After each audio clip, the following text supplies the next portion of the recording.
A intercessão dos santos do céu é bíblica.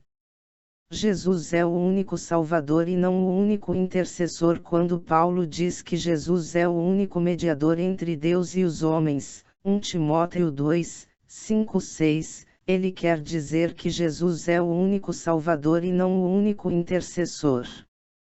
Para confirmar, observe que o versículo 6 fala sobre salvação e não sobre intercessão.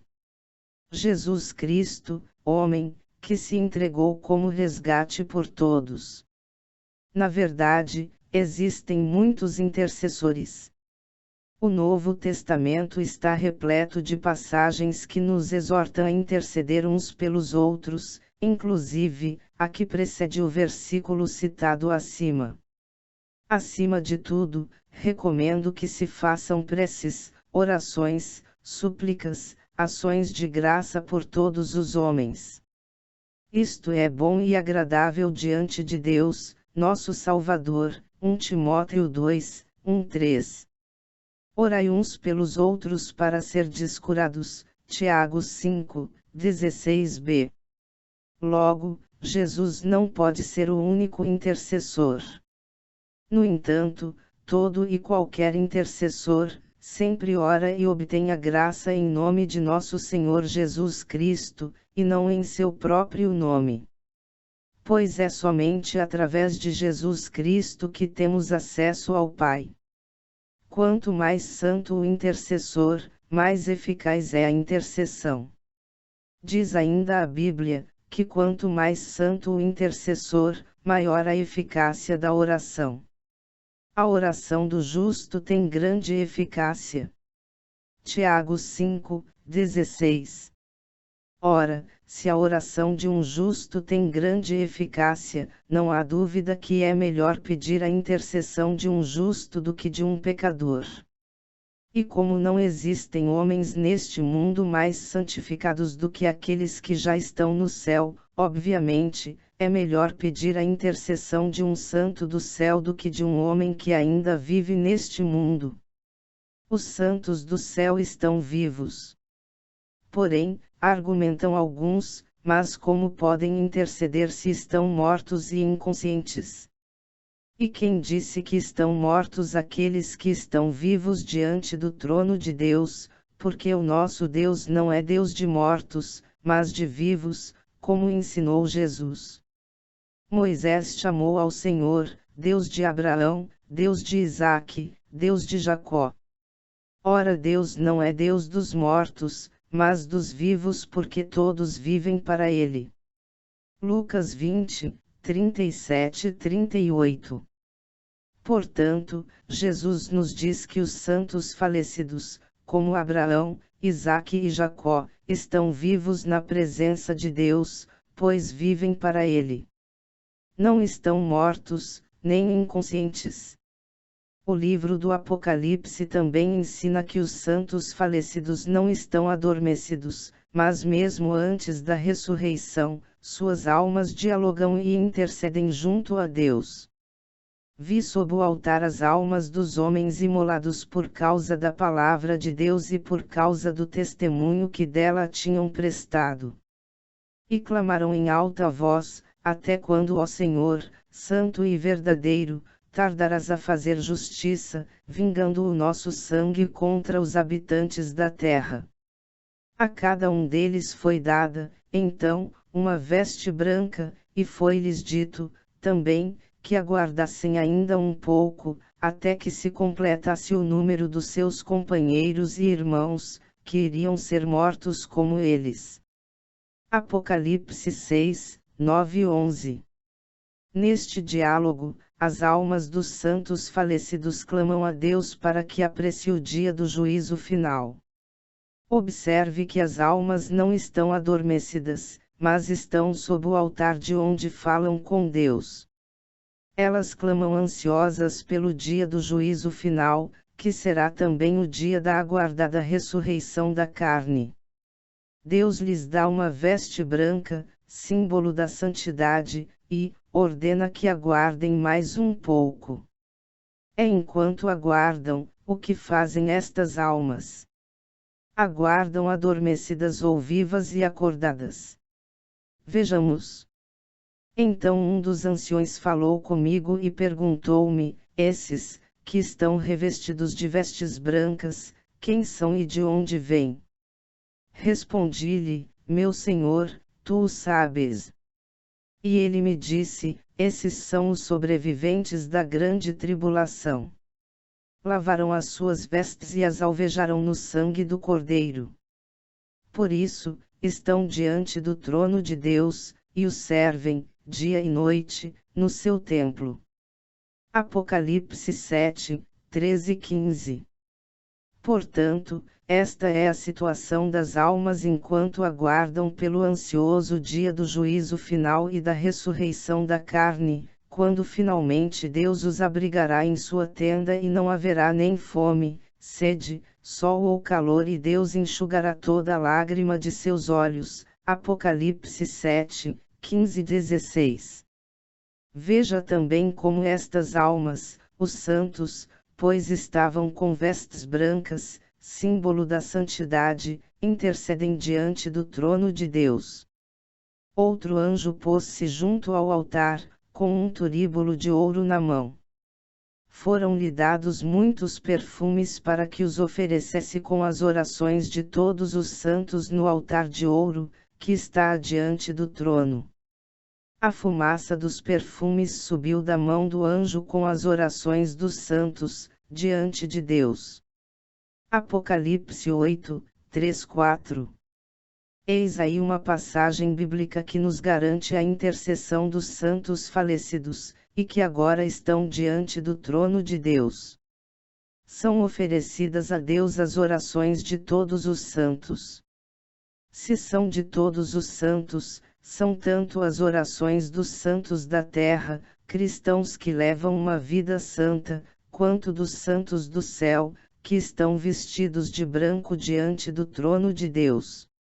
Embora este trecho da abertura dos 7 selos esteja se referindo aos santos do céu, no quinto, sexto e sétimo selos, podemos entender as orações que chegam a Deus, também vindas dos santos da terra, pois é afirmado ser as orações de todos os santos.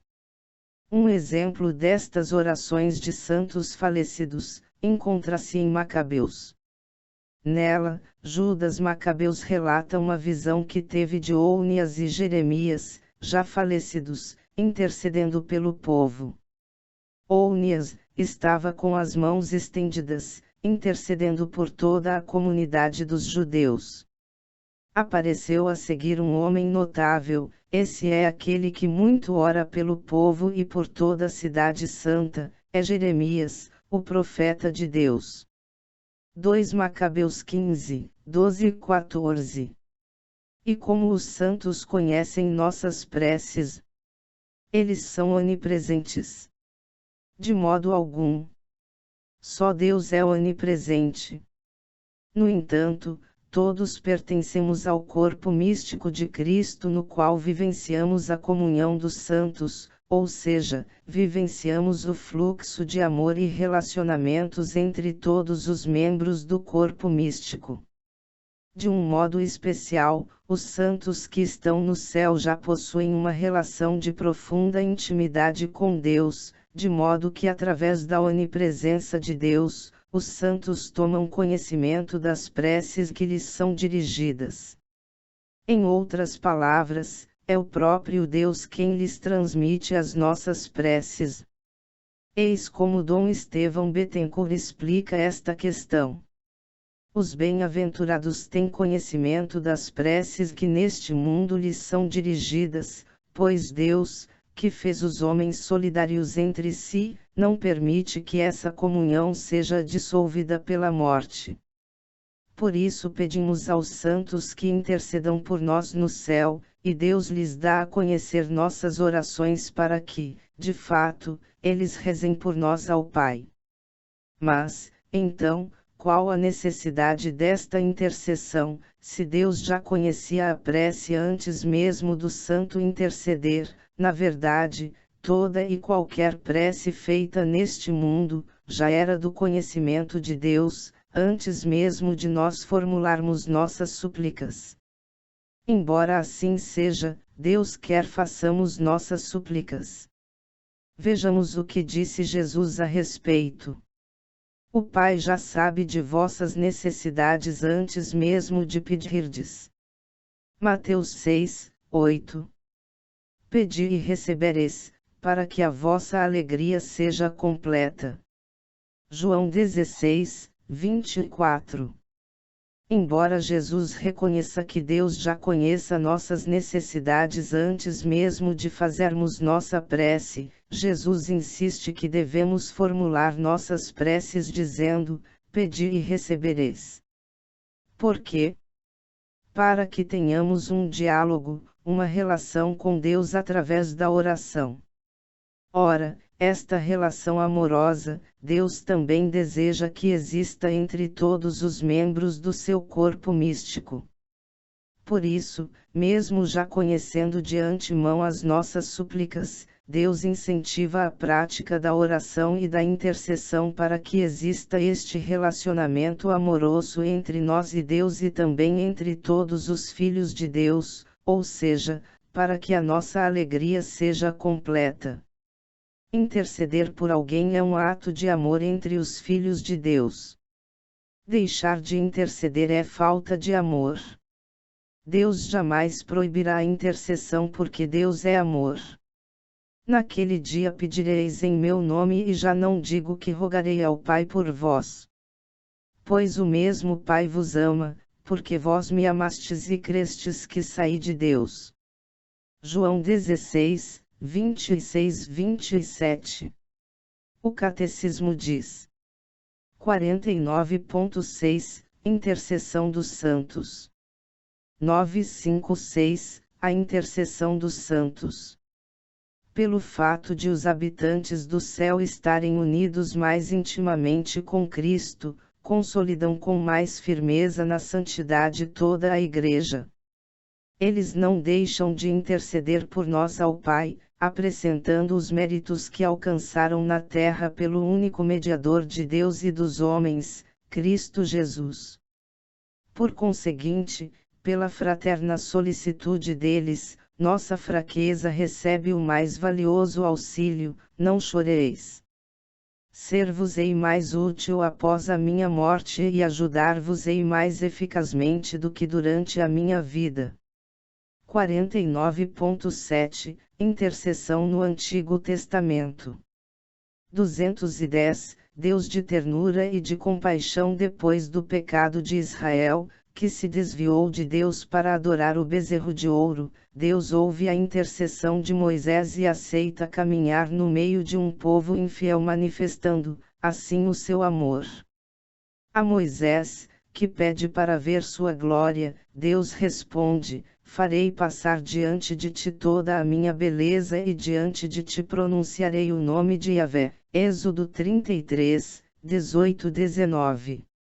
E o Senhor passa diante de Moisés e proclama: Yahvé, Yahvé, Deus de ternura e de compaixão, lento para a cólera e rico em amor e fidelidade. Êxodo 34, 6. Moisés confessa então que o Senhor é um Deus que perdoa. E 49.8 Intercessão pelos defuntos. 958 A comunhão com os falecidos. Reconhecendo cabalmente esta comunhão de todo o corpo místico de Jesus Cristo, a Igreja terrestre, desde os tempos primevos da religião cristã, venerou com grande piedade a memória dos defuntos, e, já que é um pensamento santo e salutar rezar pelos defuntos para que sejam perdoados de seus pecados, 2 Macabeus 12, 46, também ofereceu sufrágios em favor deles. Nossa oração por eles pode não somente ajudá-los, mas também tornar eficaz sua intercessão por nós. 2574 Moisés e a oração do mediador, logo que começa a se realizar a promessa, a Páscoa, o Êxodo, a entrega da lei e a conclusão da aliança, a oração de Moisés é a figura surpreendente da oração de intercessão que se realizará no único mediador entre Deus e os homens, Cristo Jesus. 1 Timóteo 2, 5. Retirado do blog A Fé Explicada. https://afeexplicada.wordpress.com/ e transformado em audiobook por Católico Formado e Informado é Católico Preparado.